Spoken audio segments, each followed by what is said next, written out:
Bon, maintenant qu'on a vu tous les outils, d'accord? On a vu les outils fournis pour travailler, pas les prix et tout ça, car c'est assez intuitif. Je veux jeter un œil au prix de Zakeke, ok? Allons voir le plan d'abonnement. Ils offrent 14 jours d'essai gratuit. C'est pas mal pour tester l'outil. C'est bien si ça améliore ton site, mais faut que le coût reste raisonnable, non? Car au final, on sacrifie une partie de l'argent, évidemment.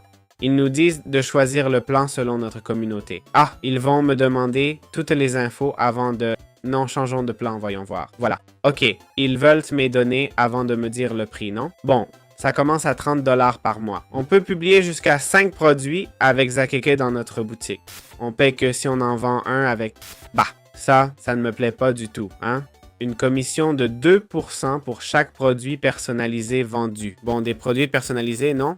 Voyons voir. Bon, les taxes et autres sont exclus ici. Ah, attention, il précise, la commission n'est payée que via Zakeke. D'accord. Ça me plaît. J'aime mieux ça. On peut avoir des upgrades et du support. Pour 70 $ par mois, on a des options plus sérieuses. On peut publier jusqu'à 25 produits, ok?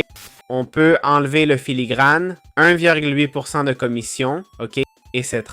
200 $ par mois, 1,7% de commission, il lâche pas l'affaire, hein? Publier jusqu'à 50 produits et, ok, d'accord? Jetons un œil aux avis, d'accord? Moi, Zakeke m'a semblé avis. Franchement, je trouve que c'est un bon outil, mais les gens peuvent penser autrement, non?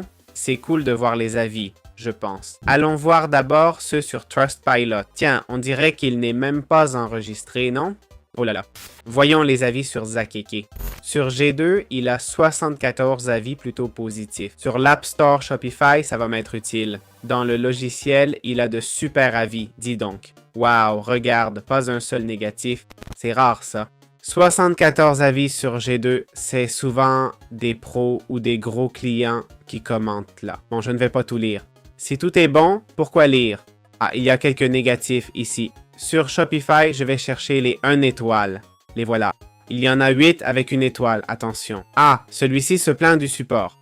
Voyons, celui-ci dit que l'interface et le système sont bons. Ah, mais que le service client est vraiment nul. Bon, ce gars est clairement frustré. Il dit que l'outil est bon, mais le service client mauvais.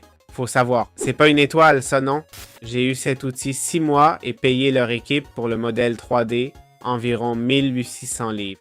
La config n'a jamais été faite et tout ça. Oh là là. En théorie, cette appli fonctionne bien. En pratique, l'appli marche pas comme on nous le vend.